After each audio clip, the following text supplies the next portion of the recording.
gives us keynote address.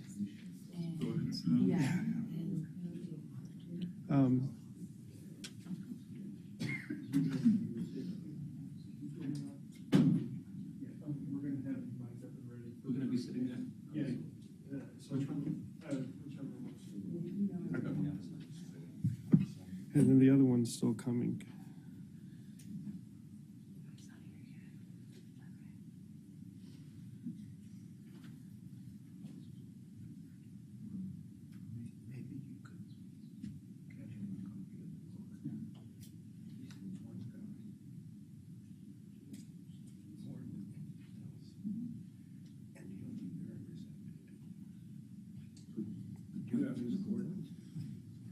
Must have been at home somewhere. If not, send it to me. I'll let you know. But he- I'll find That's the key for the book and the 10-page. it. Yeah, yeah. 10 page is a great idea. I'll do that.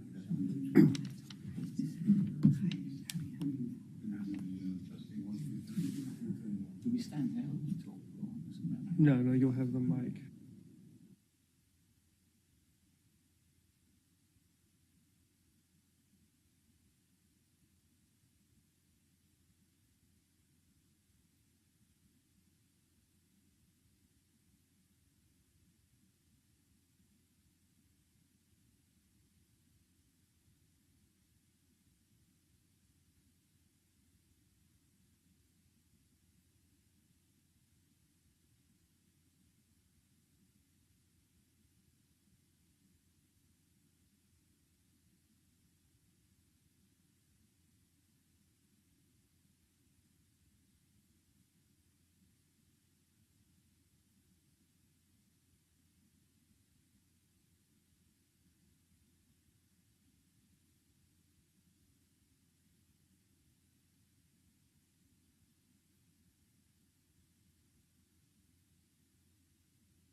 All right, ladies and gentlemen, let's take our seats. We're about ready to start. Morgan, we're good to go? All right, good morning, ladies and gentlemen. Thank you for coming here today to this event, preparing for the dissolution of the Russian Federation that's co-hosted between the Hudson Institute and the Jamestown Foundation. While it is unknown when Russia's full scale of invasion of Ukraine will end, a Russian defeat would likely mean an end to the Russian Federation as we know it today, certainly as we see it on a map today. Because of the Kremlin's decision to attack Ukraine, Moscow's once extensive influence across the Eurasian landmass has dwindled, and the war has devastated Russia's economy, military, and social stability. U.S. and allied policymakers need to understand that the breakup of the Russian Federation is a real possibility, and we need to start preparing now and thinking about this new geopolitical reality that could emerge across the Eurasian landmass. This issue also presents sort of a dilemma for policymakers and think tankers and intelligence analysts and commentators, because on one hand, if you talk about this issue like we will today at this half-day conference, you're quickly branded a neocon or a warmonger wanting regime change in Moscow. But then on the other hand, and we're not advocating for any of that, but then on the other hand, if you don't discuss it or prepare for it or plan for it, and then it happens, then you're accused of getting it wrong once again. So I would rather plan for it and be prepared, and that's why we are here today to discuss this issue. We have two fantastic panels to discuss these issues in more detail. But before we start, we have the panels. We have a fantastic keynote speaker, all the way virtually from Ukraine, Alexei Goncharenko, MP. Alexei is a member of parliament for a region near Odessa, and he has been in parliament since 2014. He's a member of the European Solidarity faction. He is also the Ukrainian Rada's He's a member of the Ukrainian Rada's delegation to the Parliamentary Assembly of the Council of Europe, or PACE, where he also serves as the vice president on the PACE Committee on Migration, Refugees, and IDPs. Before entering Parliament, he had a very distinguished career in local government, and he has also completed medical school, but he chose a life of politics instead of medicine. And I'll tell you what, the people of Ukraine should be very grateful that he chose this path, because while I have no doubt he would have been a successful medical doctor, he has definitely become one of the global faces for Ukraine in Western capitals, on international media, making the case for Ukraine's sovereignty, Ukraine's territorial integrity, and Ukraine's defense. But he's also getting ahead of a lot of us on the issue of the future of Russia. And he was a co-sponsor for a resolution several months ago in the Ukrainian Rada titled Resolution on the Recognition of the State Sovereignty of the Chechen Republic of Ichkeria. And it passed the Rada on July 14th, and President Zelensky announced that the foreign ministry will be looking into this issue. And as a good president and with checks and balances, I think he also reminded the Rada at the time that the recognition of states is a prerogative of the presidency. But it certainly sparked a discussion and debate, not only in Ukraine about what a breakup of Russia might mean, but also for the policy community in the Western world. So with that, I would like to welcome my dear friend and member of parliament from Ukraine, Alexei. Thank you. Thank you very much, Luke. It's a big honor for me to take part in the conference. First of all, I would like to thank Hudson Institute and Jamestown Foundation, and personally Luke Coffey, for this very important event and very, I think, timely event, and very important discussion, because I think that the next years will go under the sign of what will happen with the Russian Federation how this dissolution will happen, what will be the consequences for the world.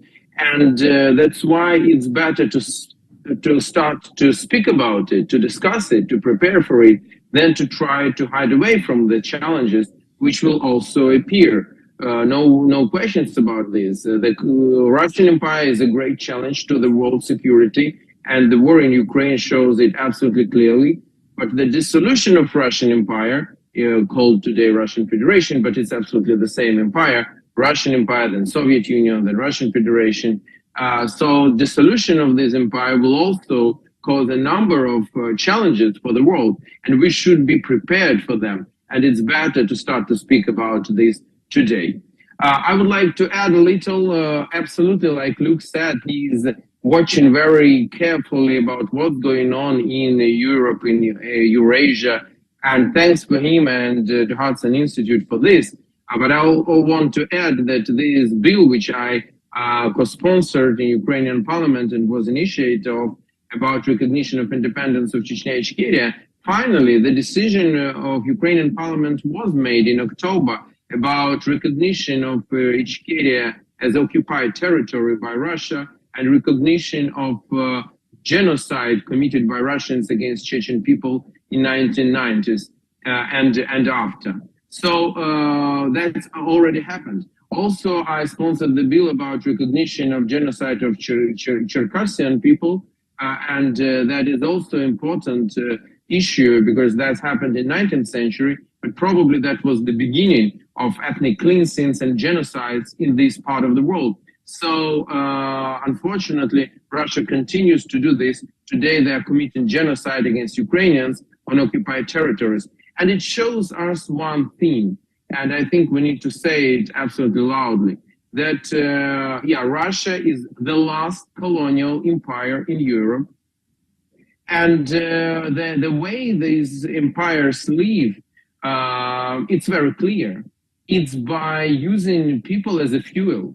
These empires are not interested in developing, empires like this, they're not interested in developing the territory.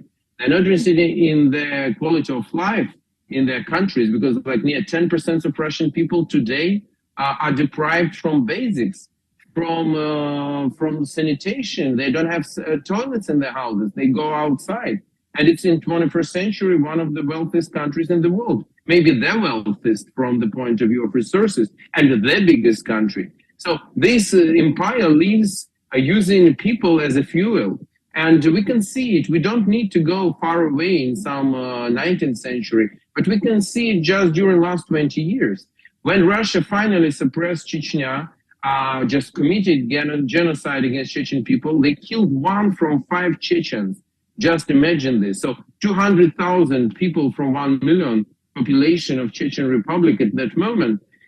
When they finally suppressed it in 2000, unborn in 2000 Chechen boys now are fighting in Ukraine against Ukraine and killing Ukrainians and dying themselves on Ukrainian soil.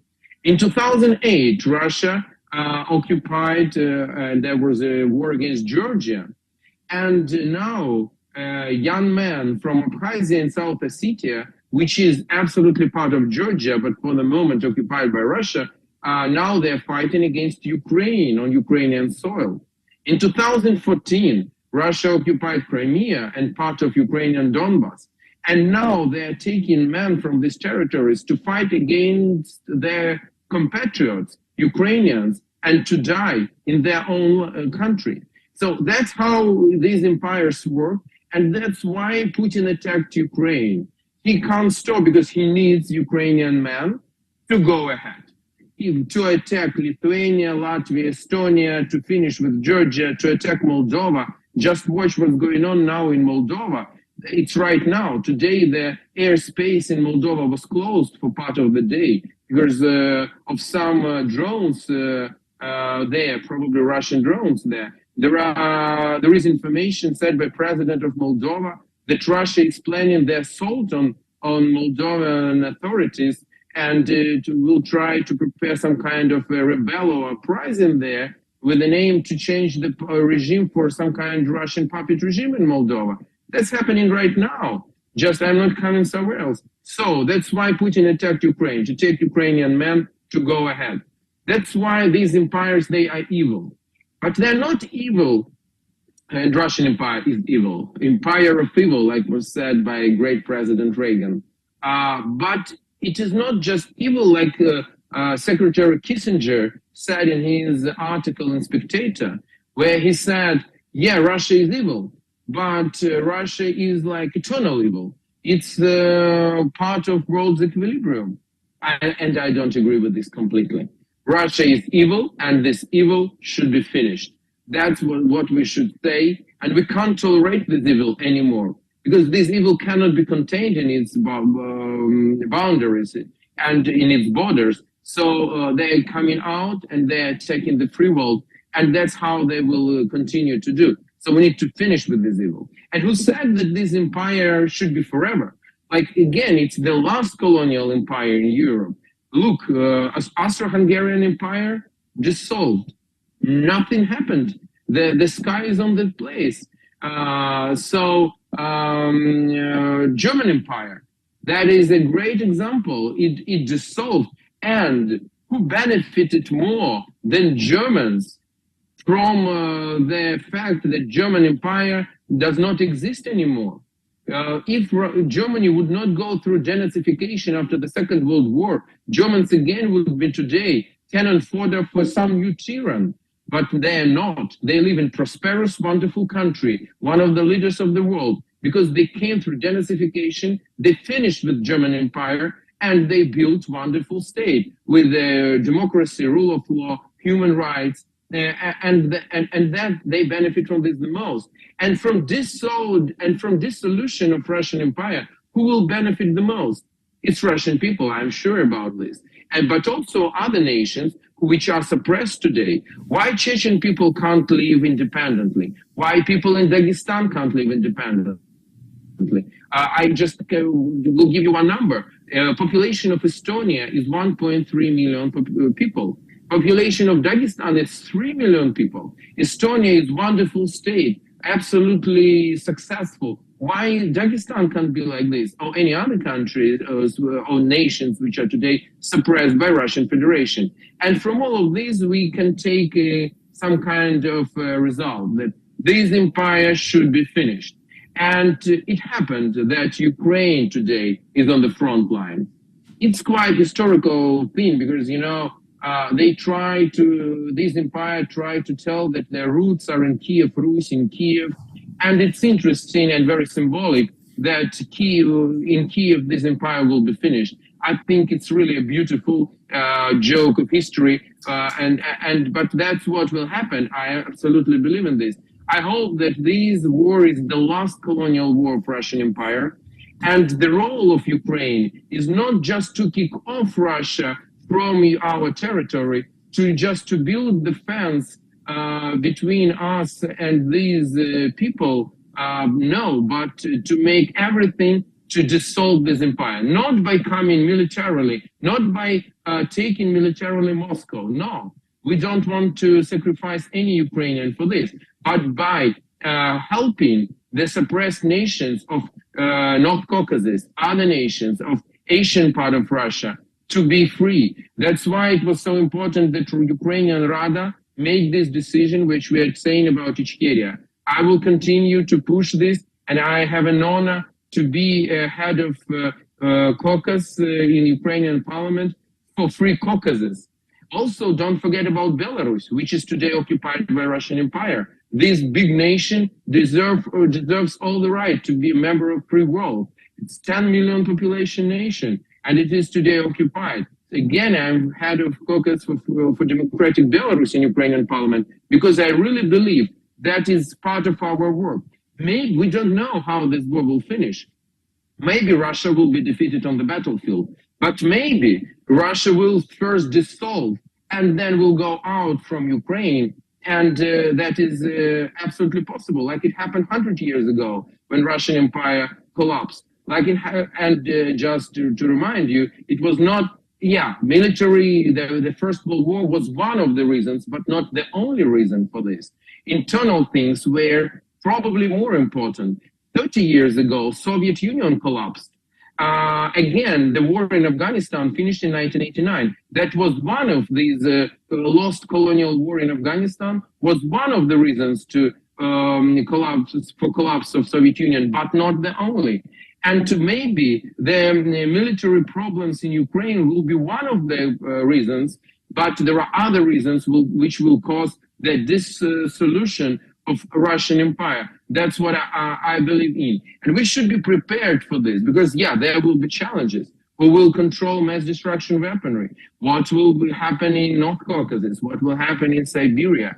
Maybe China will try to use this opportunity to fill the gap and this vacuum which will be created on the huge territories, and so on and so on. So there are a lot of questions, but let's start to prepare for them. And one of issues which I am sure that you will have a great, that we will have today, a great discussion during this conference. But one thing I want to tell you, it's about nuclear weaponry, and it sounds like this. We should say, and it should be our objective, Russia also should be denuclearized. Not only de-imperialized, but also denuclearized, because Russia does not deserve any more right to have nuclear weaponry. Because the whole idea of nuclear weaponry club was that in this club, countries who are inside, they should never ever use it even for blackmailing. And I am not even telling about to use them, but even as a blackmailing, as a threat, they can't do this. And Russia is doing it constantly, you know this. And that means that Russia should be denuclearized. That's part of policy which should be absolutely fulfilled. It's not an easy task. I'm not saying that it's easy task. That's why such discussions are very important. Once again, we are ready in Ukraine for our new role in the world, to be one of the leaders of the free world, and we're ready for this. This is our pragmatism, to fight for freedom, because from freedom we benefit all, economically, politically, like human beings. And also we are ready to be on the spearhead of the process of dissolution of Russian Empire. One of our famous literature heroes, Taras Bulba, said, "I fathered you and I shall kill you." That's something about Russian Empire and Ukraine. We have not fathered it, but they saying that they're coming from us, but we shall finish them. Absolutely, because in other case, we will have still huge challenges for the security of the whole planet. Thank you very much. Today is St. Valentine's Day. I just want to congratulate everybody with this. And I can tell you that probably new slogan for next year's in geopolitics is "Love is to dissolve Russian Empire together." So thank you very much. And I will be absolutely happy to take your questions if you have. Thanks, Alexei. And I know it's 4:30 p.m. in Ukraine, so we didn't entirely ruin your Valentine's Day plans with your wife, I hope, with your participation here today. We do have a few minutes for questions from the audience, if anyone would like to pose a question. But while we wait, we do have a microphone we could pass around. But I do have a quick question, Alexei. Can you tell us about your shirt? I also chair the caucus Kuban in Ukrainian parliament. And Kuban is a very interesting part of, today it's a part of Russia, but in the beginning of 20th century, most population of Kuban, it's on the Black Sea, it's between Crimea and Georgia, we can say like, to make it easier like this. So they were mostly, this territory was mostly Ukrainian speaking. And even today, many people in Kuban speak in kind of Ukrainian language, but kind of specific one, maybe some mixture of Ukrainian and Russian. There's national songs which they're singing, that is, they call it Kubansky Kazachie songs. They are absolutely Ukrainian. Their traditions are very Ukrainian because this territory was colonized in 18th and 19th century, mostly by Ukrainians. And when the Russian Empire collapsed 100 years ago, in Kuban, people, they wanted to join Ukraine after the dissolution of Russian Empire. But then they were suppressed, then Ukraine was again reconquered by Russia, And then the huge Russification of this region happened. But still many people there feel their roots, and that's why we have this our caucus Kuban, and you see it, UA. I think it's not absolutely accidentally that we have in this word Kuban, this UA, and it says out something maybe about future, who knows? Right, great. Well, thanks for that. Do we have any questions from the audience? Yeah, yes, sir. If you could please identify yourself and any relevant affiliation, that'd be great. So, Alexei, we have one question coming your way. Good morning or good afternoon to you. Greg Melcher, Center for the Study of New Generation Warfare. Not trying to push anything in terms of operational security, but there's a lot of reports that the major Russian offensive has begun as of now in the last day or two. I wonder if you could comment, I assume you're in Ukraine, if you can comment on what you're seeing or hearing at this point. Is that really true? Do you feel that they're moving forward at this point, or any comments you could make that you feel comfortable? Thank you. Yeah, absolutely. I'm now in Ukraine. I'm in Odessa, in my native city. Just several days ago, I was in Donbass, near Avdiivka, Pesky, near Donetsk airport, very close to Donetsk itself, with our troops. So I saw everything by my own eyes. Yeah, I can tell you that Russian offensive has started, and not just by several days, but probably during the weeks. I don't know. It's quite hard for me to predict how it will continue. But for the moment, they choose a number of points like Bakhmut, Ugledar, Avdiivka, Marinka, Liman, Kremenaya. These are parts of the front line in Donbass where they are just very active today. They try to make offensive. They are sending people wave by wave. It looks absolutely horrific. They don't count people at all. Just they don't count them. The fields are just full of Russian bodies, corpses of Russian officers and soldiers. They are dying in thousands, but they continue to go ahead. Also, this Wagner group from convicted people, but also regular army. And they have some very tactical and small successes, mostly around Bakhmut. So the situation near this town is very, very difficult. But I want to remind you that Bakhmut, before start of this invasion, was a town of 70,000 population, 70,000, 70.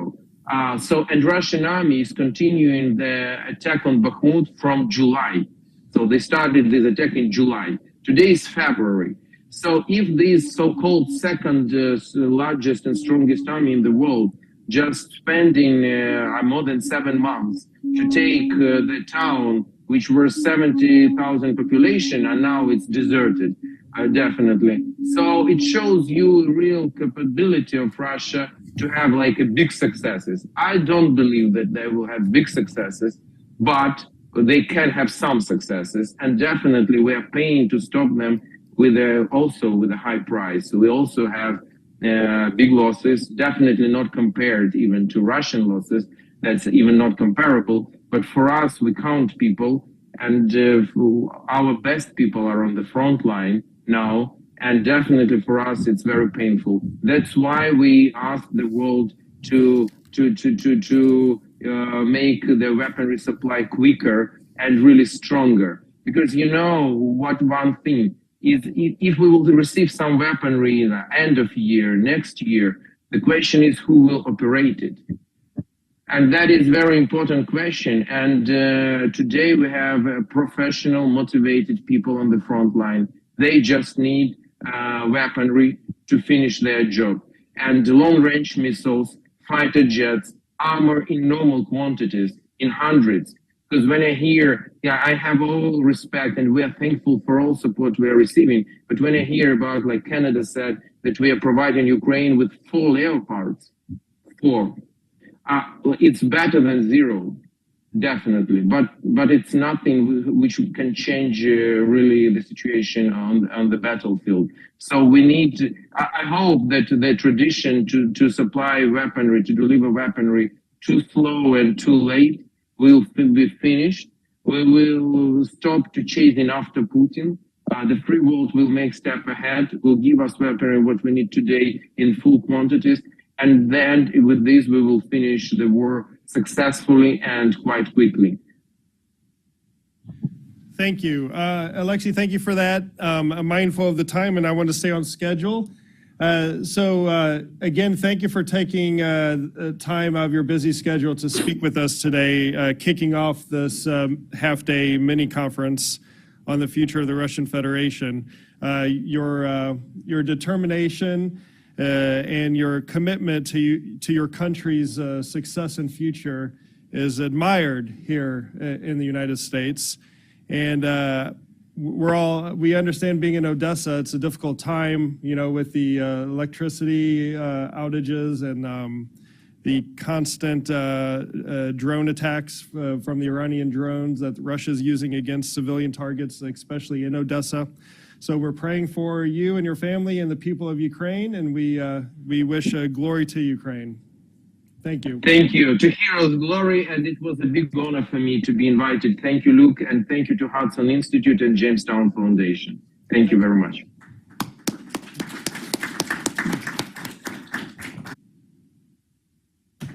Awesome. So that was fantastic. That was a good way to open up the discussion. He had, I think we all can agree he's very, powerful in his comments and has definitely given us some food for thought.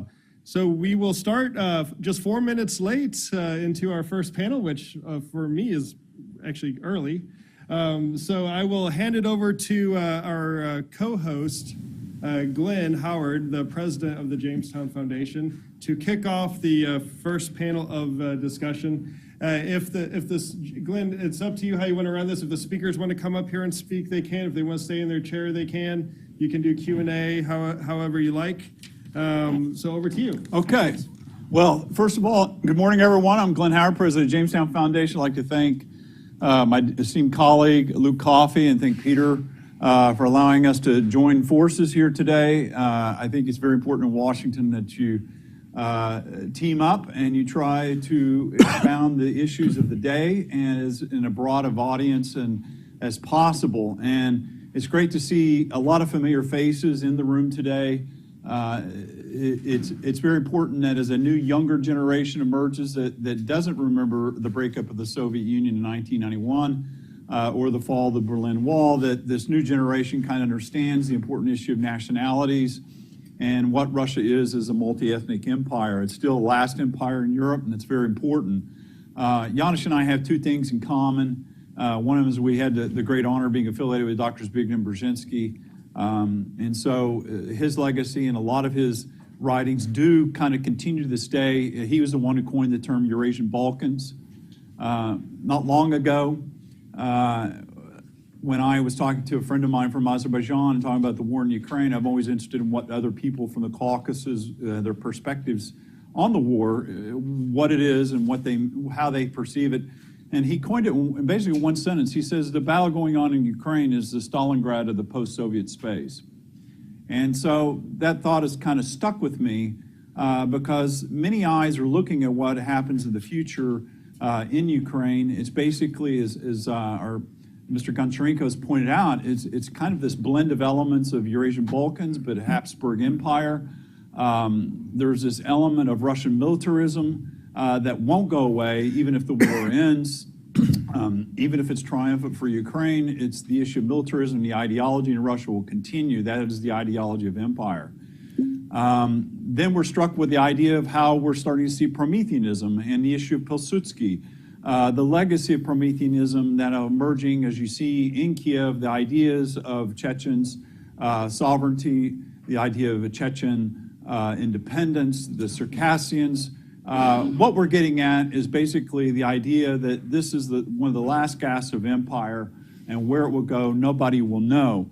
But one of the things in a conversation Paul Goebel had with a member of my staff yesterday was quite interesting that was relayed to me, was how in 1991, the breakup of the Soviet Union, when they were people like Paul Goebel were there inside the State Department working and saw this, and people were just completely unprepared for it. And as Luke said in his opening statement, it's very important to kind of identify and talk about what is happening within Russia today. And no one would have even dreamed in 91 of having, or 1990, talking about the issue of nationalities and what was going to mean for the breakup of the Soviet Union. No one knows where this is going, but Janusz has adequately, come up with this wonderful book that talks about a failed state, a guide to Russia's rupture. I highly encourage everyone to grab a copy. Janusz, who's a senior fellow at the Jamestown Foundation, has very much, two very important chapters in the book are rupture scenarios. The other one is called Western planning. And this is where we need to start kind of looking and thinking about what is happening, especially in Donbass. One of the things you may not have realized that in the Battle of the ongoing in Donbass and Bakhmut, you have the Georgian Legion that is fighting there, and you also have Chechen, one of the Chechen battalions is also fighting there. And when you talk about Pilsudski, you think about the Legionnaires. You think about, for those who are historically minded, about what the Legionnaires were doing, the Polish Legionnaires in World War I. You think about the Blue Division that was created and fought on the Western Front in France. So you think about different dimensions of what these volunteers and what they mean for the future. Now in Chechnya, you got 5 Chechen battalions fighting inside of Ukraine. And you have, I think, about 2 Belarusian battalions. So it's kind of interesting to parallel that you have this large Belarusian diaspora living in Poland, and then you also have this very large Chechen diaspora in Europe, and now they form 5 battalions fighting in the war. So what is the implications of this going forward? So no one knows, but maybe the World War I, the post-World War I breakup, and what happened with the Russian Empire, maybe, those are the kind of things we're going to want to look at and discuss. So enough being said. I can't endlessly quote Paul Goebel, but you got to keep in mind one of the things that Paul Goebelism has said is that the United States is a status quo power. And so we have great difficulty kind of adjusting to borders and fragmentation, as we saw in the Balkans and after the breakup of Yugoslavia, and certainly prior to the breakup of the Soviet Union. So we kind of have difficulty planning and thinking ahead about that. And so that's one of the goals of this event today, is to kind of look at that. So on that note, just also, we're going to have comments by Paul Goebel. We'll be able to circulate those. Paul took the great luxury of writing something up for his talk today. But in that, he said keep in mind there are 22 non-Russian autonomies within the Russian Federation. So when we were looking in 1991, there were 11 non-Russian republics in 3 occupied Baltic countries. But of the 22 non-Russian autonomies within Russia today, many of these are surrounded by and have no other outlets externally, and are surrounded by Russian-speaking regions, and many of them nominally ethnic Russian regions. So it's important to keep in mind. I think Goncharenko was right about to talk about Kuban, what was the historical implication of that, and their desire to be linked with Ukraine. So a lot here to say today. We have a little time to do it. Our first speaker will be Janusz Bugalski. Janusz will talk about, present some of the issues that contained in his book, and then we'll go from there, followed by our next speakers, who will be Paul Goebel, Natalia Arno, and then Anal Sharif. Janusz. Thanks, Ben. I'll stand and speak. I can still do it. Morning, everyone. Thank you to Hudson Institute, and to follow up to Alexei, thank you for doing it on Valentine's Day. Maybe we should call it To Russia with Love. So, Russia, my contention in the book is that Russia is a failed state that is heading towards rupture. Briefly, my prognosis is based on at least 9 observations. I have limited time, so I'm limiting it to 9. I'm trying to keep these as brief as possible. So I'll number them. Number 1, after 30 years, the Russian Federation has proved unable to transform itself either into a nation state, a civic state, or even a stable imperial state. Even Russian identity is a source of domestic dispute, whether it should be ethnic, imperial, civil, or non-ethnic. And I believe that Moscow's war against Ukraine has exposed Russia as an anachronistic imperial and colonial state. Second point, the war has unearthed the country's multiple weaknesses, including a contracting economy that is increasingly squeezed by international sanctions, over-dependent on energy revenues, which will plummet this year, largely because of the loss of the European market.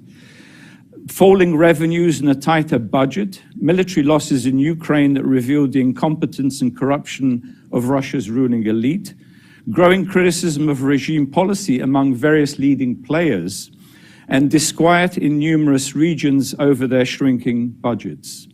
The skyrocketing defense budget this year will mean much less flexibility in government spending, greater burden sharing on defense by regional budgets, and declining spending on essential social services. Point 3, the disproportionate mobilization and deaths of non-Russians and poor Russians will aggravate frustration in national republics and regions over Moscow's internal imperialism. Disquiet will be driven by an accumulation of grievances that already exist, including rising poverty levels, stark socioeconomic inequalities, falling federal financial subsidies, deteriorating local infrastructure, environmental disasters, collapsing healthcare services, rampant official corruption, and additionally in the national republics, as was mentioned, the 22 titular republics named after titular nations, by intensifying Russification and destruction of ethnic identities. Moscow will be increasingly perceived as the exploiting colonial metropolis that has failed to protect and provide welfare to its subjects. Fourth point, as Russia loses the war, which I think it will, it may take a while, but I do believe they will be driven out of Ukraine, the regime will exhaust its repressive capacities to hold the country together. It will come under increasing domestic pressure, and power struggles will be evident between the Kremlin and its critics in the military and security services, between rival nationalist and imperialist factions, and between Moscow and several disaffected republics and regions. We are already witnessing this in, for instance, the mysterious deaths of over a dozen oligarchs, frequent military purges and reshuffling, and open disputes between the Defense Ministry and General Staff and state-funded private armies, particularly the Wagnerites and the Kadyrovites. Point 5, Russia's invasion of Ukraine demonstrates that the Kremlin does not respect the international borders of neighboring states. This imperial policy will rebound on Russia itself as the country's own external and internal borders become increasingly disputed by its numerous republics, regions, and neighbors. The loss of captured Crimea and 3 Ukrainian oblasts will become symbolically and politically important in demonstrating that Russia is losing territory. Point 6, Russia's rupture will not follow a single pattern, and Glenn mentioned this, I developed various scenarios in my book, but can include elements of both the Soviet and Yugoslav scenarios from the 1990s. It will also not be a single event, but a number of rolling crises, breakdowns, opportunities, and revolts. And I think it's important to remember, and I do very distinctly, that the collapse of Yugoslavia was not uniform for each emerging state. Slovenia, Montenegro, and Serbia itself did not experience the prolonged and bloody wars evident in Croatia, Bosnia-Herzegovina, and in Kosovo. And the process of disintegration took over a decade. While several republics may exit Russia relatively unscathed, outright conflicts could materialize between the center and some federal subjects. In some parts of the country, it could lead to border disputes between neighboring republics and regions that are aspiring towards independence. It will also embolden the emergence of new states and regional federations, such as in the North Caucasus and the Middle Volga. Federations seeking to control their own resources and no longer sending their men to die for Moscow's empire. My 7th point, if Moscow deploys Russian ethno-nationalism to keep the country intact, this will provoke an assortment of ethno-nationalist responses across the country and contribute to mass violence, fanning xenophobia, Islamophobia, and anti-immigrant sentiments could light a fuse that Moscow will be unable to extinguish. With thousands of demobilized troops returning with weapons to a deteriorating economy, the opportunities for violence will escalate. Moscow can try to emulate Serbia in the 1990s by mobilizing ethnic Russians to carve out ethnically homogeneous regions from rebellious republics while expelling non-Russian populations. But this was simply hasten state rupture. My eighth point, some national republics where the number of ethnic Russians is shrinking can seek full emancipation and statehood. Several predominantly Russian ethnic regions in Siberia, the Urals, and the Pacific Far East will also benefit from sovereignty and control over local resources, such as fossil fuels, metals, and precious minerals that Moscow exploits like a colonial empire. As rebellion spreads, the weakened regime with a depleted military and a falling budget will not have the capabilities to simultaneously subdue dozens of republics and regions seeking to control their own resources and establish genuine sovereignty. My very last point, this sort of touches a little bit on the second panel this morning. Russia's democratic opposition. I believe they're incapable of transforming an empire into a democratic state. The insistence on preserving the state in its current borders is viewed with increasing suspicion among non-Russians, regionalists, and Russia's neighbors. This leaves the terrain open for alternative voices, particularly for nations and regions seeking self-determination. Hence, the message from Washington and European capitals to Russia's citizens, as I said, to Russia with love, needs to be positive, with open backing for pluralism, democracy, federalism, civil rights, and the autonomy of republics and regions. People also need information that Moscow suppresses, especially the advantages of independence and the cultivation of peaceful and productive relations with neighbors. This in itself, I think, can help embolden them by demonstrating that citizens of the current Russian Federation are not globally isolated, and they do have a future when they take it into their own hands. Okay, I'll leave it there. Thank you. Thank you, Janusz. That's a great overview of and listing the points. We'll make sure we get a copy of some of your points that you made and also share that afterward today. Our next speaker is the one and only Paul Goebel, an institution in itself, and we're happy that Paul is still with us to be able to share his thoughts. If you don't read Windows on Eurasia, you should, and subscribe to it. And we're lucky that we had Paul writing twice a week in Jamestown's Eurasia Daily Monitor. Paul needs no introduction. His intellect is well known. And if you read what he writes, it's one of educating us about the issue of nationalities and the issue of where Russia's going. Paul, thank you for joining us. We're going to turn the floor over to you. We know you're somewhere deep in the Shenandoah, so please feel free to convey some fresh air on us. Okay, thank you, Glenn, and thank you both, Glenn and Luke, for having this meeting and allowing me to attend by a distance. I'm currently being treated for 3 different kinds of cancer, so traveling around is not a real option most of the time. As many of you know, I have spent the 50 years of my professional life studying or trying to promote assistance to the non-Russian peoples that had the misfortune of falling under Moscow's rule. I am certain that no one who invites me to speak on the fault lines of the Russian Federation would expect anything other than a detailing of the many ethnic divisions that exist within the Russian Federation.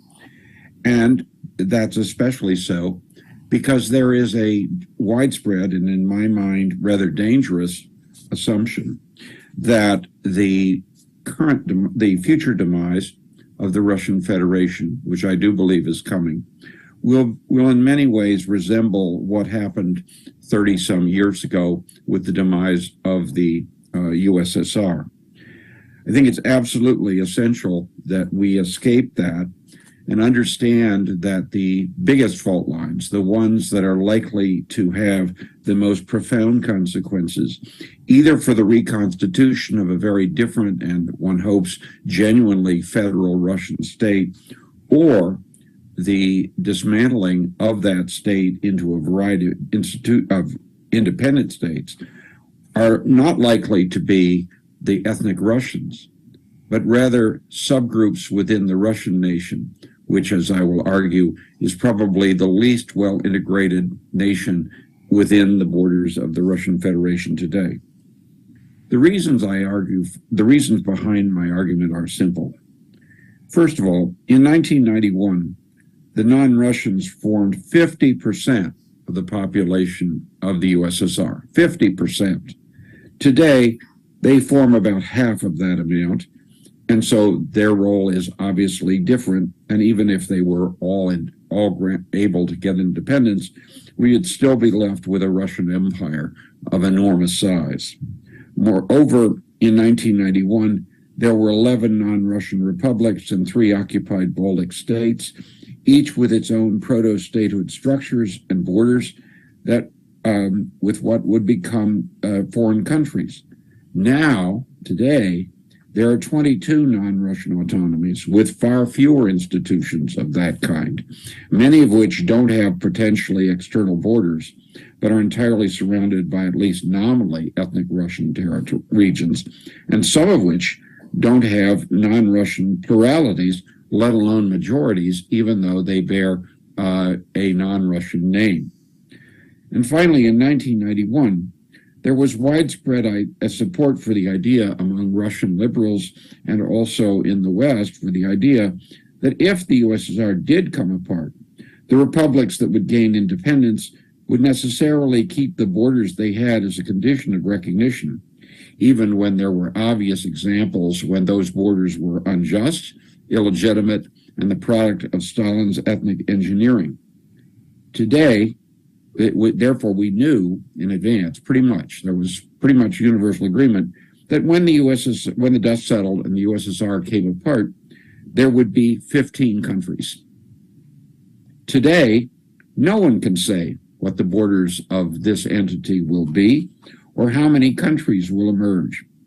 At current estimates that one can easily find range from 1, those who believe that the whole place will somehow be kept together, to 100 or more. The important thing here, and I want to underline this, is that the existing borders within the Russian Federation are obviously not the borders of what is going to emerge. That is fundamentally different from 91. We are talking about a radical redrawing of ethnic borders and regional borders, and that changes the nature of the game profoundly. Some of the non-Russian nations undoubtedly will seek and achieve independence, either within their existing borders or more commonly in borders changed to overcome land that was taken from them by Stalin and the Soviet government. Others, almost certainly, will seek to form broader coalitions, as Janusz has brilliantly pointed out, or even agree to autonomy within a reconstituted and genuine Russian Federation, given that they see few prospects of going it alone. The variations are enormous. To think that one size fits all doesn't deal very well when we're dealing with nations that number from a half dozen to several million, and we simply need to stop thinking that there will be a single path forward. Again, a point that Janusz has made, and I completely agree. What I think we need to understand, however, is that whatever happens in the non-Russian part of the country is likely to be overshadowed by what will happen in what we think of as the ethnic Russian portion of the country. What I see happening is the emergence of regionalism of a kind that is likely to take portions of the Russian Federation out from under Moscow, either completely as Russian-speaking independent states, independent countries, or as the moving force for the transformation of the Russian Federation. The fact is that if the Russian nation comes to terms with the fact that it is not a single unified whole, that will begin to be the basis of moves toward federalism that we have not seen in anything but the claims of the Kremlin. The events of 1991, however, are instructive in this regard, if we consider them in more detail, and not just in terms of the departure of the non-Russian Union republics and occupied Baltic states. As many are coming to understand, those events were about regions and not just nations. On the one hand, many ethnic Russians in the non-Russian countries supported the goals of the non-Russians, only because the sclerotic leadership in Moscow wasn't prepared to yield power to those regions, and therefore they lived on, and therefore they wanted to have things redrawn. And on the other hand, many ethnic Russians across the Russian Federation had regional agendas then that took the form of things like the Siberian Agreement, the Urals Republic, and so on in the early 1990s. Institutions that have largely been forgotten in the West, but that are coming to mean more and more as the regions have their own agenda. And I personally think, and I'll go out on a limb, I personally think the first place to get independence from the Muscovite state is going to be Siberia, not Chechnya. I realize that goes against what almost everyone believes, but that's what I see happening.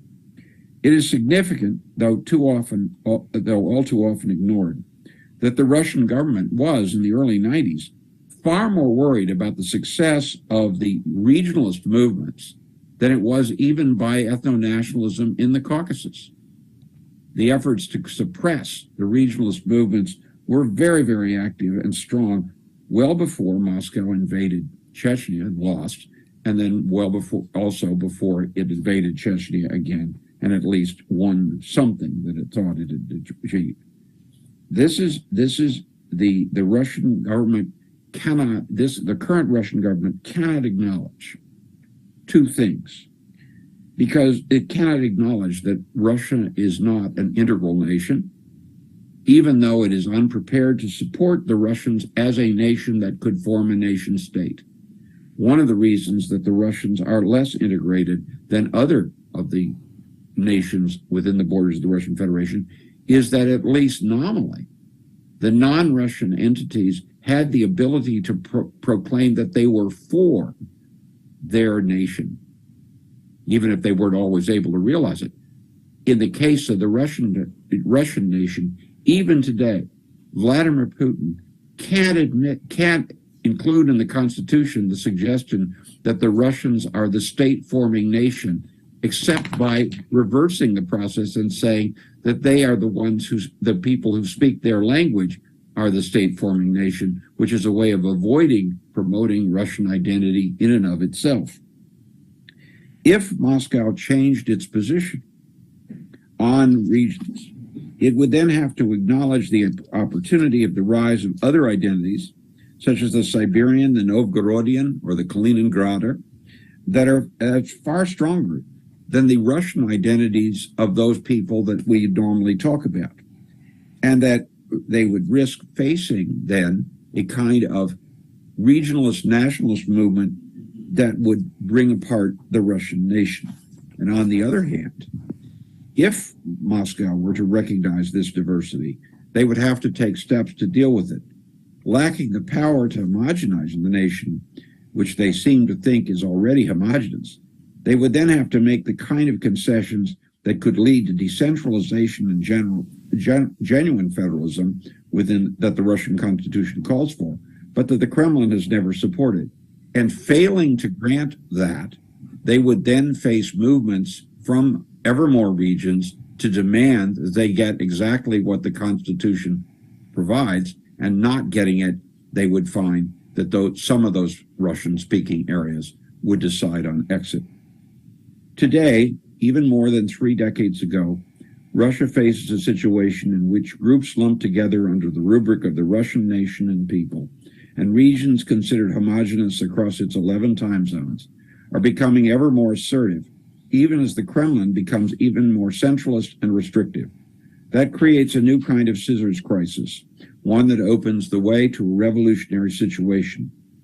In that case, the center cannot hope to keep all the powers it now has without slipping ever further behind the rest of the world. And the regions are thus a revolutionary force. at least as large and quite possibly far larger than the nationalism of the non-Russians, although they receive very little attention in the West. They are in a position to transform Russia without necessarily changing all its borders if the center is clever. But the center, of course, has proved itself to be anything but. Given Putin's track record, especially recently, regionalism is set to replace the role of nationalism in the next Russian Revolution. And as a result, no one should ignore nations in thinking about the future. One should pay a great deal more attention to regions than we are currently doing. Paul, thank you very much for that excellent overview, and a lot of your points are going to be taken away. Your point about the regions mattering is really an important one, and we'll circle back to you in the question and answer session. I'm sure many people want to ask questions. Our next speaker is Natalia Arno, and she is formerly head of the IRI Russia country director. She's originally from Buryatia, and she has a lot of interesting things to say. She's currently the founder and president of the Free Russia Foundation that was created in 2014 after she was exiled from Russia. So Natalia, please enlighten us today with some of the things what you want to say. Thank you, Sam. And as you can see, I'm not president of Free Buryatia Foundation, but I'm president of Free Russia Foundation. There is such a different and partner organization as Free Buryatia as well. It's a huge honor for me to speak after such a keynote speaker as Alexei Goncharenko. Really feel for Ukraine, stand with Ukraine, support Ukraine. No doubt that Ukraine will eventually win, and as soon as the better, of course. And very upset that it's happening for such a long period of time now, almost a year now. Thank you to the Hudson Institute and for Jamestown Foundation for inviting me. Frankly speaking, I was hesitant to participate in this discussion when I saw the name of the topic of the discussion. But then I thought, well, first of all, it's good to be the only female speaker at this panel, maybe at the entire event. And also it's great to be this color coordinated with Paul, blue and yellow. It's also very symbolic. But also I wanted to give you a voice and the perspective of many freedom-seeking, pro-democracy, anti-war, anti-regime Russians. What happened last week, February 24th, and was happening prior to that in 2014 and in 2008 and everything what Putin's regime was doing. It's of course the worst possible nightmare, the worst possible scenario, the biggest tragedy. And again, as I said, I don't doubt that Ukraine will win. And for us, Ukraine's victory is not just some truce or ceasefire. It's an absolute and total victory of Ukraine. It's an absolute and total defeat of Putin's Russia and eventually regime change in Russia, democratization of Russia. Clearly, what Putin is doing now against Ukraine has its imperialistic character. This war is a very colonial war because Putin's regime deprives Ukraine of its territorial integrity, its identity, its language, its culture. It's not surprising because Putin's regime is such a good heir to the Soviet regime when for years and years many ethnicities were deprived of culture and language. I remember myself, it was maybe not prohibited, but it wasn't cool to speak Buryat language. It was considered as a language of villagers, of peasants, and I have 25% of Russian or European blood, Russian, Lithuanian, some Baltic, Finnish, and so on. I had to lean on that heritage more, again, to survive in Soviet schools, more than on my Asian identity.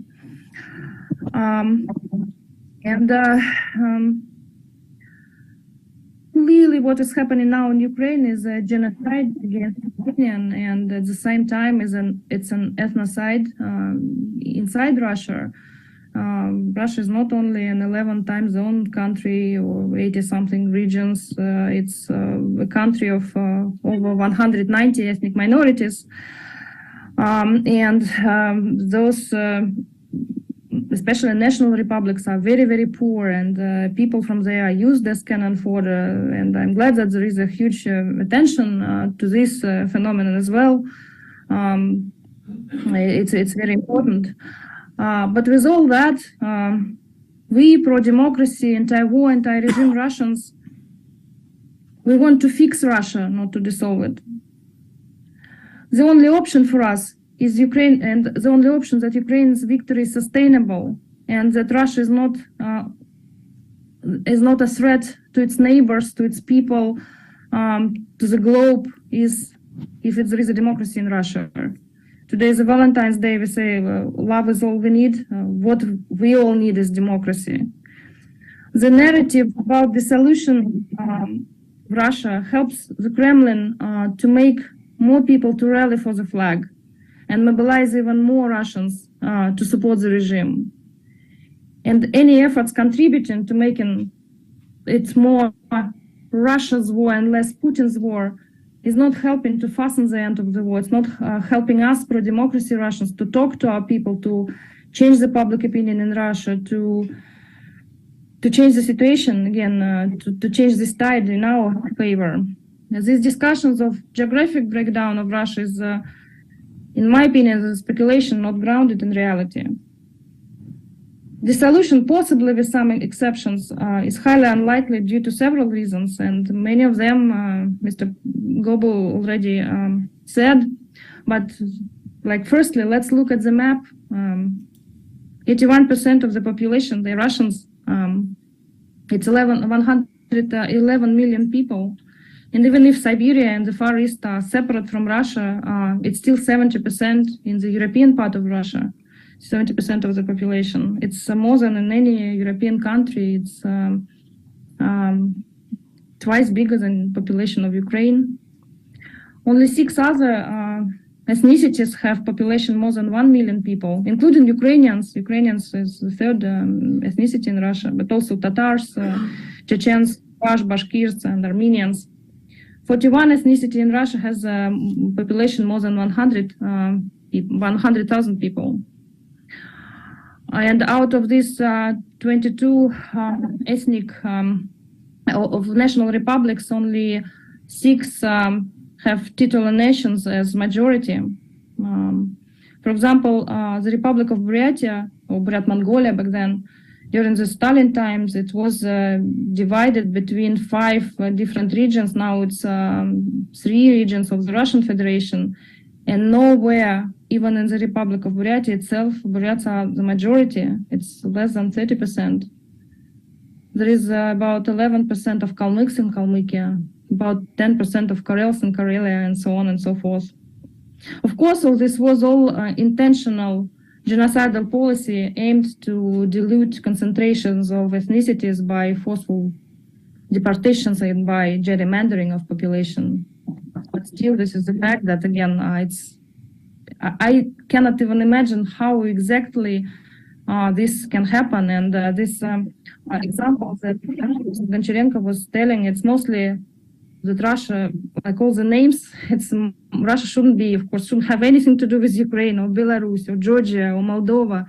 The only, and of course, there is a huge history of fighting for independence of Ichkeria, and completely supported and understood and respected. But the example of Dagestan, for example, I don't know, probably Mr. Gobel knows better how many ethnicities are in Dagestan only. It's at least 17, if I'm not mistaken. Another thing is there is no demand for dissolution on the ground, except for some immigrants that are lacking some realistic programs and roadmaps. We at Free Russia Foundation, for example, again, having this goal of democratization of Russia, and understanding that now it's our time, while we are still trying to change the situation and fight for as many minds inside Russia and change the public opinion in Russia, we also need to do our homework now and prepare for the time. We don't have any doubts that there will be this time for reforms, and we need to prepare those reforms, concrete reforms. We have a special website you can visit for over 3 years. So I don't know how many, over 100 policy papers on each kind of reforms, political, economic, environmental, educational, and so on and so forth, judiciary, and so on and so forth. There is no demand for the solution on the ground level, and many of regional elected officials, pro-democracy, independent deputies, and we were working with a lot of them on the level of local level, and with 200,000 municipal seats all across Russia, and all the regional level. Those who had to, for many reasons, of course, especially after the full-scale invasion, exile from Russia, or even more so those who stayed in Russia and continue resistance against the regime. There is no demand among them for dissolution. And among this, it's also a new phenomenon that appeared after the full-scale invasion, is the appearance of rise of a lot of ethnic minority groups, Предприятия Foundation, Free Kalmykia Foundation, Yutuva, many of them. We have never had something like that before. Most of them want and strive for federalism, and they fight the issue of racism and xenophobia. They said they were triggered by the fact that, of course,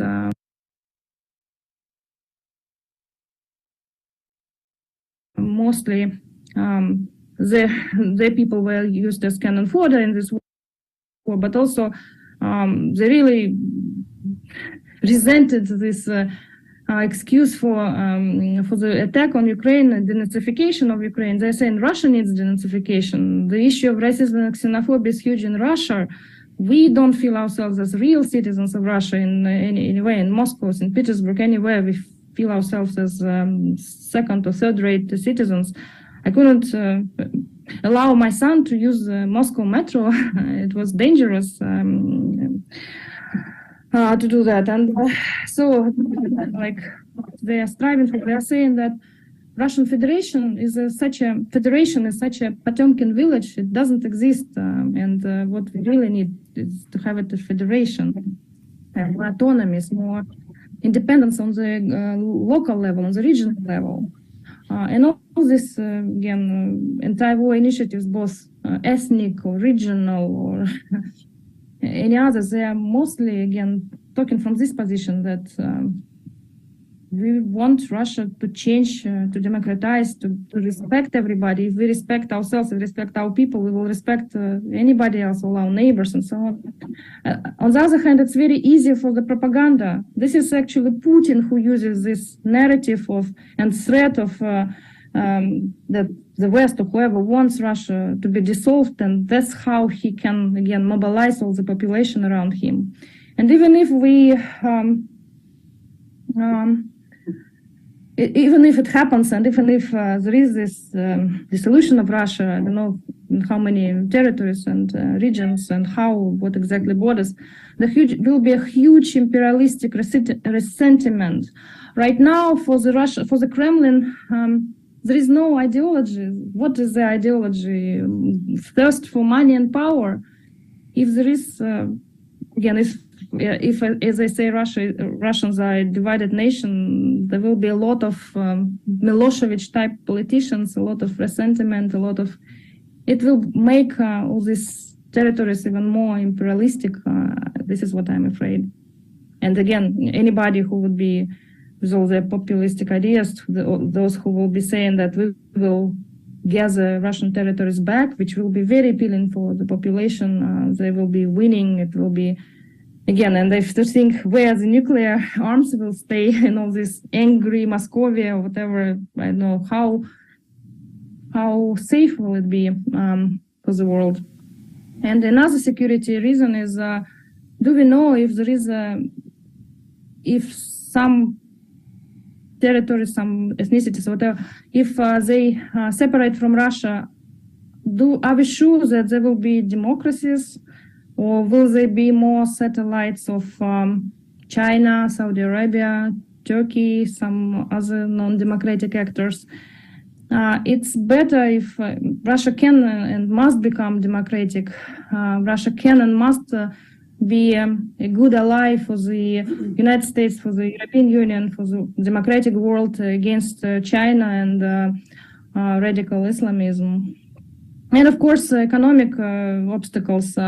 Most of regions that again were gerrymandered and arbitrarily divided, they are landlocked and immediately will become dependent on bigger Russia again, or Moscow, or whatever, or on other regions that would separate from Russia but wouldn't be democracies, and transportation, trade, everything would be very, very complicated. For example, there is not enough drinking water in Kalmykia. How Kalmykia, like for example, free and independent and separate Kalmykia, how it's going to get water. What we have right now in Russia, it's again two sides of one coin, all this domestic repression and external aggression. What we understand that again, and how to make Ukraine's victory sustainable is that Russia is a very normal, a very boring place, very democratic with all these procedures and institutions and processes. It won't be immediately, of course. Of course, there are chances that it could be worse. It could be military junta for some time. But what also is possible is a projection of democratic Russia through some transition period. During this transition period, we can discuss all this. If some nations would like to be separate and independent, it would be great. If empire definitely should die, the Soviet empire should definitely die. They have never did. It maybe collapsed on paper. It didn't collapse in heads and minds and practices and beliefs of many people on this territory. This should, like, de-imperialization, decolonization should be in our minds. First of all, we have never had the reflection of that Soviet period and condemned the Soviet totalitarian regime or had illustration or just really understood our history and understood all this. It would be up to Russian people or non-Slavic Russian people to decide about their future. It won't be at any panel discussions. It will be the real genuine demand of people either to stay all together and be a democracy or to be separate, and then again it will be up to us to support that or not to support that.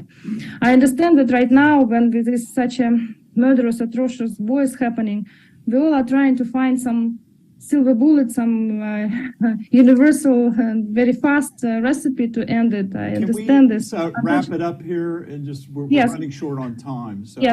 Yes. So I want to say that there is no quick solution. We cannot. Unfortunately, it's a huge process. It's a very complicated process and sensitive process, and we should all be very, very reasonable. And multi-ethnicity and cultural diversity in Russia can become a strength in this process of democratization and neutralize imperialism. And even if everybody is skeptical about Russia's future, I and other pro-democracy Russians, we just cannot afford it. We have to project this better future and strive for it. Thank you. Thank you very much. Well, our next speaker, and I do think, Natalia, you raised an interesting point about decolonization of Russia. That's a question, and as you say, the non-Slavic nations must decide their own future. We'll see. Our next speaker is Inal Sharif, who is the foreign minister of the Chechen Republic of Ichkeria, which is the Chechen Republic in exile, based in London, and you're affiliated with Ahmed Zakayev, who has been relentlessly pursuing the idea of Chechen independence for a very long time. And we're delighted that you're here with us today. I know you're a film producer, you're a documentary maker, and so you have some experience in kind of documenting and conveying the images of the suffering of the people of Chechnya. So please share with us a short kind of overview of what you're going to say today, and the floor is yours. Thank you very much for the Jamestown Foundation, for Hudson Institute to present to this conference. I'm Minister of Foreign Affairs of the government of Chechen Republic of Ichkeria, which is successor of the government of Jahar Dudayev and Aslan Maskhadov. The issue that we are discussing today is directly related to us who fight for the independence of Chechen Republic for more than 30 years. This struggle continued for centuries, but I will spare you from the long overview of the Chechen past. Many of you know it anyway. What matters today is not past. We gathered here for the sake of the future. And the best way to know it, as Abraham Lincoln said, is to create it. In order to know what the future beholds for Russia, we must realize what kind of country it is. The war in Ukraine allows this assessment. Putin started this war claiming that there is no such a nation as Ukrainians. It means that he does not recognize that the Ukrainian nation has the right to exist. This denial goes along with the idea of Russian racial superiority that Russian propagandists created during Putin's era. It also goes along with Putin's attempt to create Russian world, basic and ethnic background as an attempt to rewrite Russian history, emphasizing Russia's special mission in this world. The Russian Orthodox Church actively supports the idea of this mission and all policies of Putin. Religion in Russia is the same wicked as politics. I'm sure many of you have seen the video of Orthodox priests blessing Russian soldiers for war. His words were kill children, women, old people, because Russians are not fighting Ukrainians or Americans. Russians are fighting the children of the devil, children of the devil. Children who live in today's Ukraine are children of a devil for the Russian priests, who share the same religion with many Ukrainians. What are we if Ukrainian children are devil offspring? But the truth that the world is not divided into heaven and hell. Today, world is divided into Ukrainian and Russia. In another word, the world is divided into civilization, which in the concept of Samuel Huntington are in conflict. This conflict is much more visible and dangerous now than it was after September 11. It is conflict that same the one that the world had in last century when it faced a threat of Nazism. And today the world has the same threat once again because the Russian is sick with the same disease, Nazism. Therefore, the war in Ukraine is a conflict of civilization. Therefore, is the Third World War, which is going between world and Russian Nazis. One might think that there are differences. It's true, but they are small. Indeed, World War II witnesses much more victims, and we did not reach the same number yet. The object of the confrontation is also different, but in fact, we fight the same Nazis, which come not from Germany, but from Russia. The most important difference is the position of nuclear weapons and other weapons of mass destruction which Hitler only want and try to acquire, and Putin already has. Let me repeat, Russia is sick of Nazism and it has nuclear weapons. Hence today's Russia with Nazism we can be called nuclear Nazis. I understand why the government of Western countries are cautious in this assessment of what is happening. They don't want to provoke Putin and try to avoid a direct confrontation. But experts, he do not have the same limitation and can freely assess the situation. They must explain the world how the country defeated Nazism in the 20th century, fell sick the nuclear Nazism in 21st century. I believe that assessment would allow a reviving system that helped the world to restrain Nazism 80 years ago. The same system can still be used to restrain nuclear Nazism today. Also, I want to bring your attention to a different point. This is debate going on if it was Putin who construct modern Russia or whether it was Russia who created Putin. This argument is the same as about egg and chicken. It simply does not matter for us, for humankind. What matters is that more than half of the Russians support Putin's criminal policies, which means that they are accomplices in his crime. The same guilt laid with the German people who support Hitler. How you notice that I'm not talking now about the problem of Chechen people. I'm not talking about the fact that if the world had helped the Chechen 20 years ago in the war against Russia, the nuclear Nazis would not in fact Russia, and the world would not have a problem with it today. No one heard our voice then, and it was silenced by Russian propaganda. I hope today the world understands better what it did not or did not want to understand back then. The world sees that there is a difference between Chechen people and the criminal gang of Kadyrov who terrorize the population of whole republic and beyond in its borders. We have the 300,000 strong diaspora of people who fled from war and tyranny. The large part of this diaspora live in Europe for more than 20 years. This time was not wasted. Many Chechens acquire European education. Our youth speak different languages, and we became citizens of the European Union. We have rights now, one of which is our right to choose what we want and how we want to live. And we choose not to live in a world where there is a place of nuclear Nazism. Therefore, the Prime Minister of Government of Chechen Republic of Ichkeria, Ahmed Zakayev, is constantly in Ukraine, and the Minister of Defense Detachment of the Armed Forces of the Chechen Republic of Ichkeria is there too.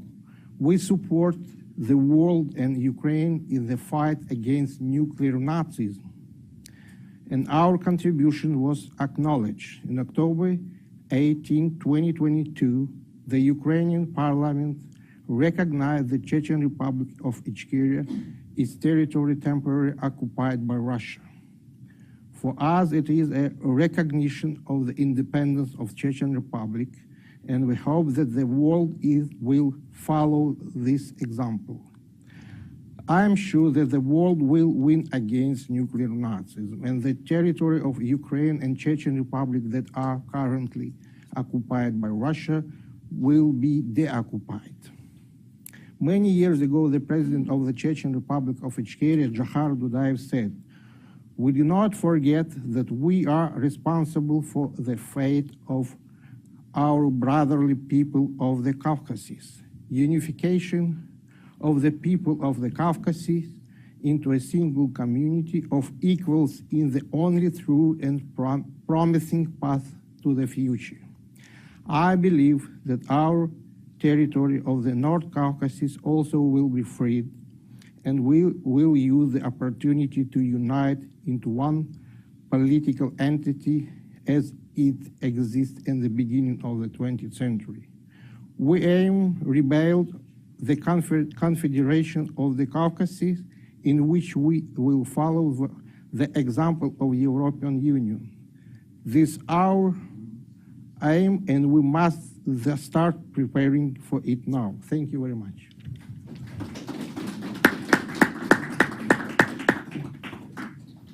Okay, well, thank you for that introduction and that overview. That was spot on in terms of the time. So we're going to now open the floor to questions and answers, and I understand Mr. Lutvak, Edward Lutvak, the distinguished speaker, has something you want to say or comment on, and before we open the floor. So I'm not unsympathetic to this discussion. In 1982, I think I published a book on the Soviet Union, which talked at length about Kazakhs, Uzbeks, and so on. Fred Starr is here, so I'm happy to educate him about inner Asia. So I'm quite aware of the existence of these nationalities, and then I was able to visit many of those places in all those years ago. In the last 2 years, on the other hand, I'm a traveling man. The last 2 years, I went to Mongolia. And from Mongolia, I skipped Kazakhstan for personal reasons that Fred knows. Then I continued through to Kyrgyz and Tajikistan. Then, of course, I went to India and so on. We continued to Myanmar, Laos, and so on. In every one of those places, the American ambassador in that country, his closest companion in practical terms was the Russian ambassador. Because in each one of those countries, there was already this, by the way, half these trips took place before the beginning of the war and half after. In every one of those countries, there was already pressure, real pressure, from below for subversion, like in Mongolia, this subversion, from China. In all those countries, these reasonings about the breakup of the Russian Federation, I don't think many people there are enamored of Vladimir Putin or think that the Ukraine war was a wonderful thing and so on. However, in all of these countries, they're already losing de facto independence. They're already weakened, either frontally or by subversion, because of the loss of power of the Russian Federation. Now, if you cannot replace, if you envisage positively and optimistically the breakup of the Russian Federation, you have to accept the fact that the People's Republic of China will have de facto control of a space. Now, Mongolia only has like 3 million people, but it is a very big country full of resources. Indeed, it has some leading, the world's greatest copper, whatever. And then Kazakhstan, Fred and I met many times in Kazakhstan. Kazakhstan, it was called the periodic table in Soviet days. It still has every possible mineral that anybody would want. Also, it happens to be the seventh largest country in the world. And of course, the Kyrgyz Republic, which with the acute sense of fragility and vulnerability to China, even I visited before and after the war, it was even before the war. They were trembling at why? Because of the Chinese commercial penetration and presence everywhere. They were treasuring the fact in Kyrgyz, in the capital of the Kyrgyz Republic, they still speak Russian preferentially.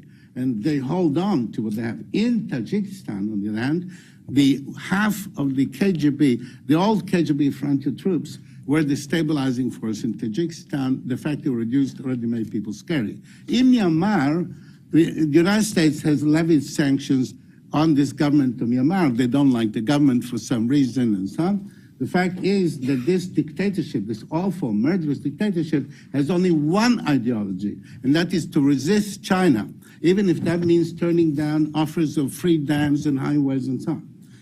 Now, and then in Laos, little Laos, I encountered a Russian base.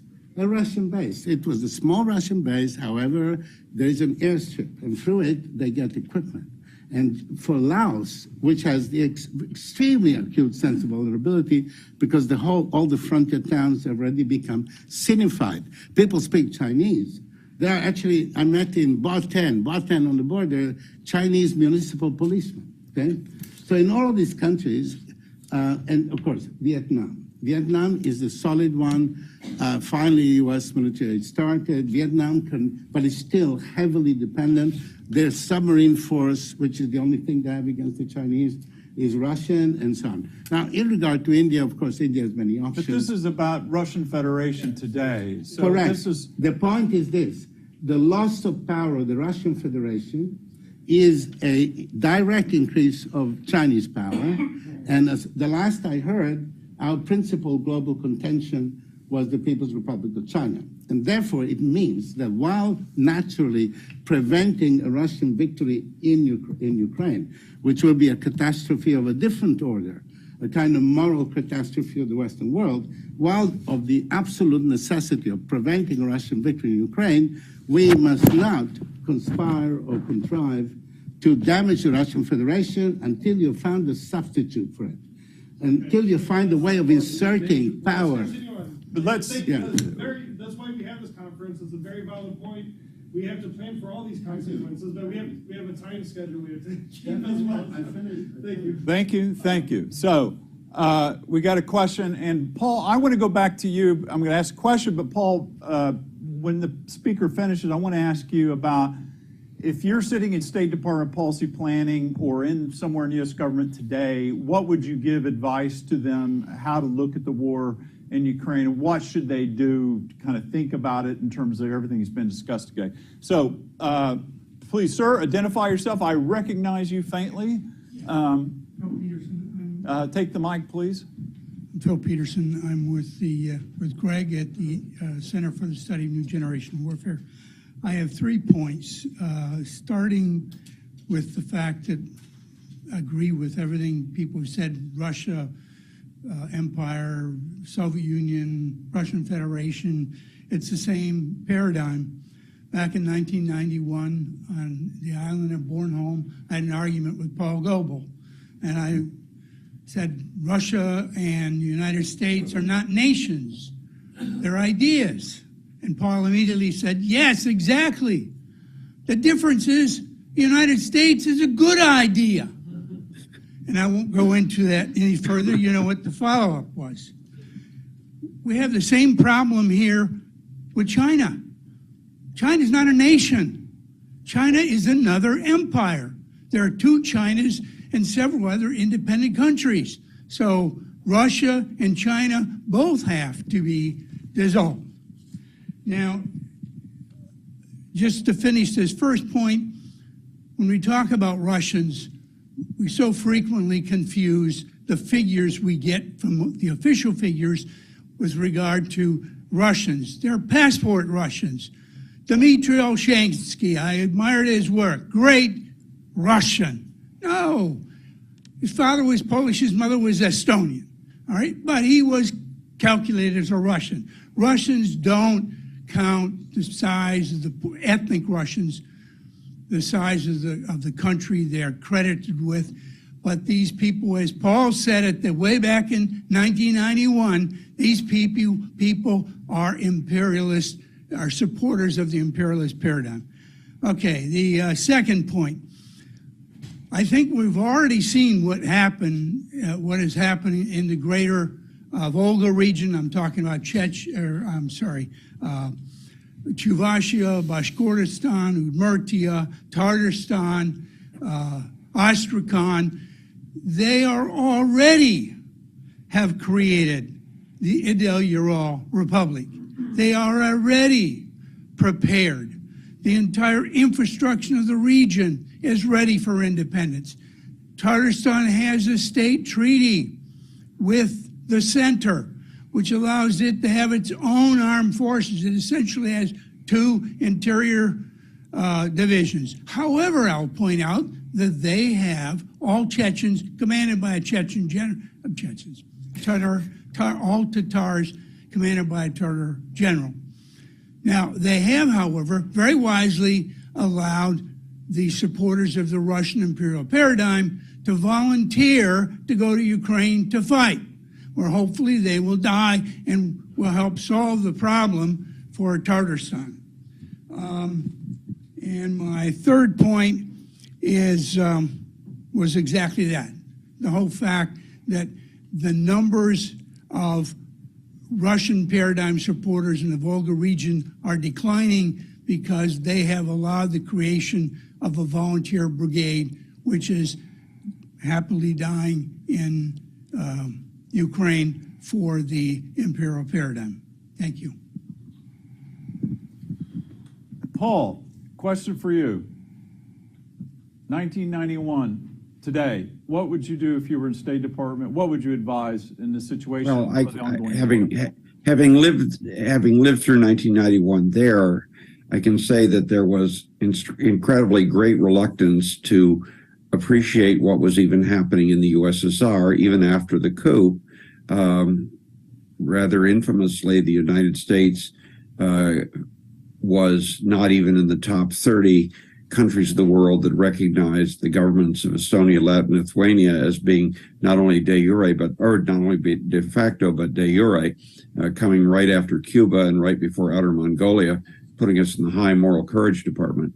And later, when the Soviet Union was clearly falling apart, it's worth noting that the flag at the State Department of the Soviet Union continued to fly 6 days after it was taken down over the Kremlin and 6 days after it was taken down over the Russian embassy in Washington. We are a status quo power.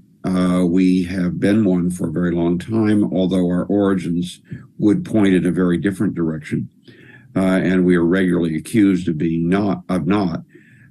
Many of the arguments that have been made about why Russia can't come apart or mustn't come apart, the idea that this would lead inevitably to Yugoslavia with nukes, which was a popular meme in 1990 and 91, turned out not to be true because no one actually controlled them except Moscow. The idea that Russia is whatever it's like, a counterweight to some other power, in this case China, also is the kind of argument that people would make. I think that Phil Peterson makes a very, very important point within the three ideas that he talks about, and that has to do with thinking about this in time. If you're trying to think about what you want to do tomorrow, you can be status quo. If you want to think where you want to be in 10 years or 20 years, you really can't. There was too much willingness after 1991 to proclaim Russia a democracy, and worse, to assume that free market capitalism would solve all the problems in the area. Russia wasn't a democracy, and free market capitalism by itself wasn't going to solve anything, except to make the criminal class at the top in the Kremlin extremely wealthy and have enough money to corrupt broadly the West.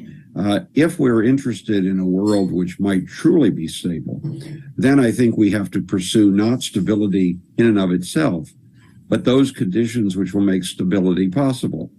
I certainly would like to see whatever remains of Russia become a democratic country.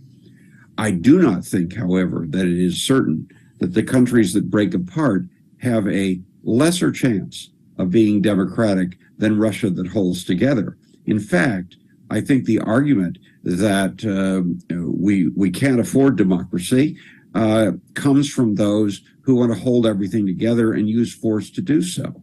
The reality is that with all the shortcomings of what's happened around what used to be the USSR, around the periphery, more people have benefited than lost by what happened in 1991. There's real democracy in a few places, and there's movements toward democracy in others. I think we have to ask ourselves, what kind of a country do we hope Russia would be? And I would say that that goal, seeking a democracy, has to be based on, has to reflect the fact that no democracy is going to be created if large parts of the country are being held in only by military force of arms. That if you want a democratic country, you can't have a large part that's in effect occupied internally. That's what you can't have that. So you either have to allow the people who don't want to be there to leave, or you have to transform the center. Now, when I listen to some of the liberal opposition in Russia talking about how the beautiful Russia of the future can be possible with exactly these borders, I think of what was, to update an old Soviet joke about how any country can solve its problems. And the answer of Radio Armenia, of course, is that there are two solutions. There's the realistic one, and then there's the miraculous one. In the realistic one, Jesus Christ and the 12 apostles come down from heaven and arrange things. In the miraculous one, the people of that country do it themselves. We suffered an enormous failure after 1991, precisely because we proclaimed victory too soon. We did not carry on. We needed a policy of tough love. In fact, what we got throughout the 1990s, and I would argue right up until very recently, was a policy of remarkably weak neglect. If we're interested in having any state, whatever its borders are, around Moscow, that will not be a problem for others, then we have to worry about its democratization, and we have to understand that democratization of an empire is possible only with its dismantling. And that's going to be understanding those kinds of things and taking a longer view is quite foreign to many people who do foreign policy in this country and elsewhere.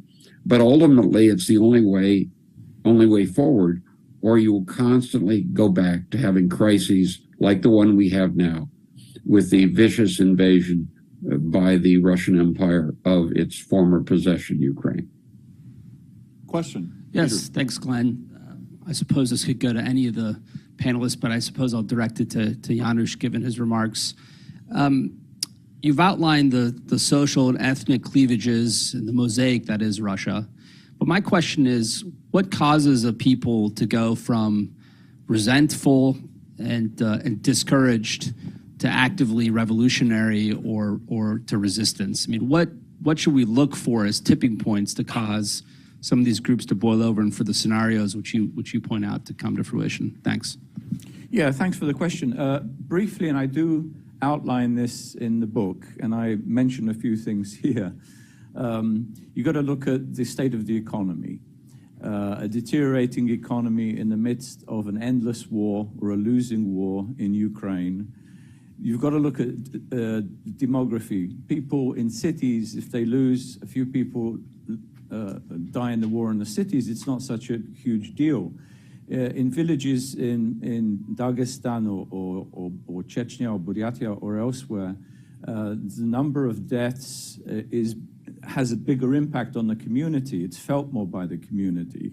Then I think these sort of factors, together with all the grievances, I list in my book probably about a dozen different grievances ranging from inequalities, corruption, lack of neglect of social welfare, infrastructure collapse, and so forth. If you add to that these two factors in the middle of sanctions, which I think are going to, this year, are going to really bite the Russian budget. I was in Brussels earlier this month with a former economic advisor to Putin who said that the budget will still probably last this year, but if the military spending increases the way they're projecting, the way Shoigu and others are talking about building the military, then that could bust the Russian budget in the midst of falling energy revenues. So there's not one factor that creates a revolutionary situation. Where, you know, if we knew that, we would be able to predict exactly when the revolution happens. But there are variables, there are factors that feed into that situation, which I think Russia is now facing, much more starkly than when I finished the book. I finished the book actually before the war began. The editors, thankfully, Jamestown was very quick. They allowed me to edit and add a few things in the introduction. But I wouldn't change a single word. I would just add a few things in terms of acceleration of the collapse. Okay, let me say one other thing, which I think is very important. Talking about this does not help Putin. Remember, we keep talking about NATO is not a threat to Russia. Has that stopped Putin saying that NATO is a threat to Russia? I think it's much, you know, we shouldn't treat Russia paternalistically. We should talk directly about what we would like to see the people achieve. Democracy, federalism. If that doesn't work, then self-determination, independence, separation from the empire. It's very clear. I think it's much better than simply denying that we have any policy towards Russia, which actually we don't, but something we should be developing. I think this is going to be covered more in the second panel, but I want to raise this issue because I hear this from these so-called liberal Democrats in exile, no disrespect, of course, to our speaker here, that talking about disintegration helps Putin. I completely disagree. I think talking about what we would support in Russia, up to and including the collapse of the empire, independent states, is actually forward-looking. It's not helping Putin. You know, I'd say the tipping point could be, you know, as you see these human wave assaults by Putin just wasting Russia's youth in Donbass, you could, the army will reach a point when it has no officers to lead it and face a point of exhaustion. And you don't know where that exhaustion could go inside it and the impact. I mean, you could see quickly a collapse of fighting in Donbass. I'm not so sure there would happen, but say it happened.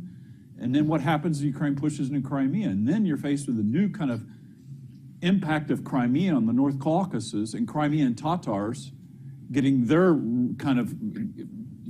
impetus back and their intellectual influence, which Paul talks about constantly on Tatarstan itself, because Tatar nationalism grew from the Crimean Tatars. So there's a whole lot of aspects here that people need, kind of in the back of the room, at least start asking the question about where this is going. Yes? Oh, yeah. And then I'll get to you, sir. I see you. I'm Aizen Marogi. I'm a medical retired, I'm a physician and a retired medical corps officer. I have a couple of questions, one on the strategic and one on the tactical level. On the strategic level, did we determine, this panel determined that the outcome of this war is Russia is losing? Is that where everything is going?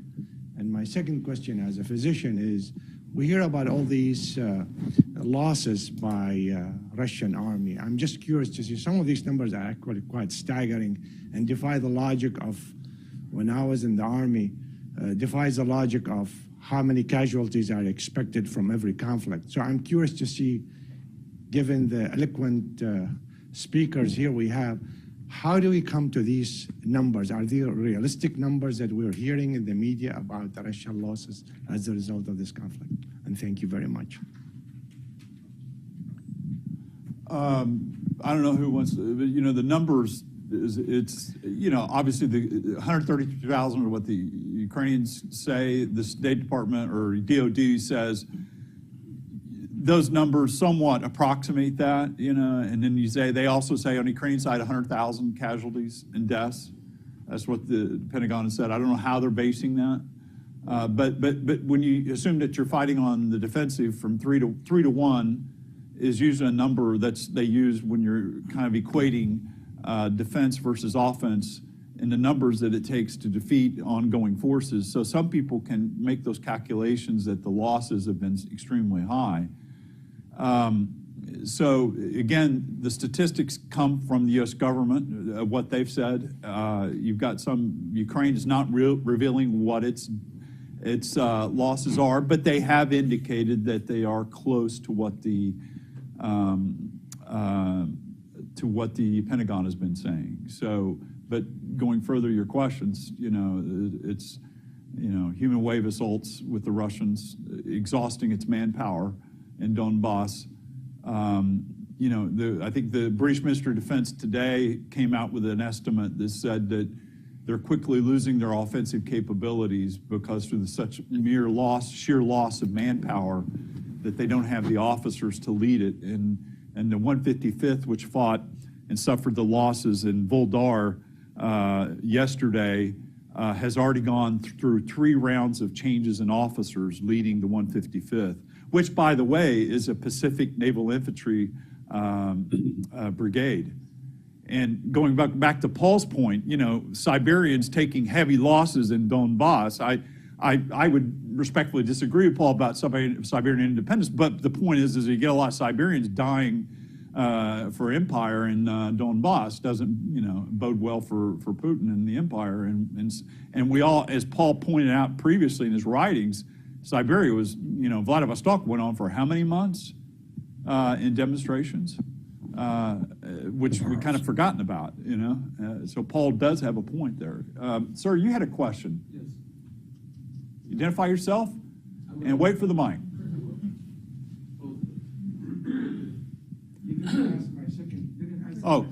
What was the second question?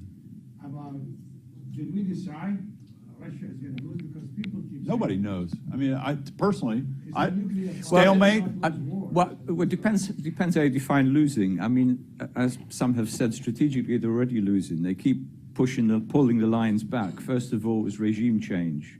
It was take over all of Ukraine. It was denazification, demilitarization.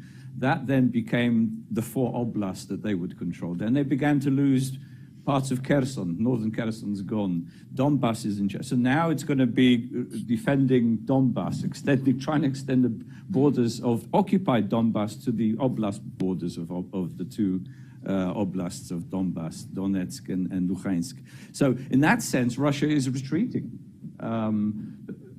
At what stage they will retreat from Zaporizhia, from Crimea, from Donbass, that's up to how much support we give Ukraine to drive them out of the country. If the objective of the war is not accomplished, that you consider that a loss. Putin's objective was denazification of the Ukrainian regime, one, and also liberation of the Donbass. So these are the 2 objectives. At least that's what he But the loss will go even further back, because if they lose Crimea and Putin's state put a lot of his, let's say, legitimacy, of his credibility in Russian society on Krim Nash, the Crimea belongs to us, it's coming back to us. If that's lost, that's going to rebound. It's another fact to answer your question. It's going to rebound even further back into Russian society. Question.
That's going to rebound. It's another fact to answer your question. It's going to rebound even further back into Russian society. Question.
Do two W-2s make a W-4?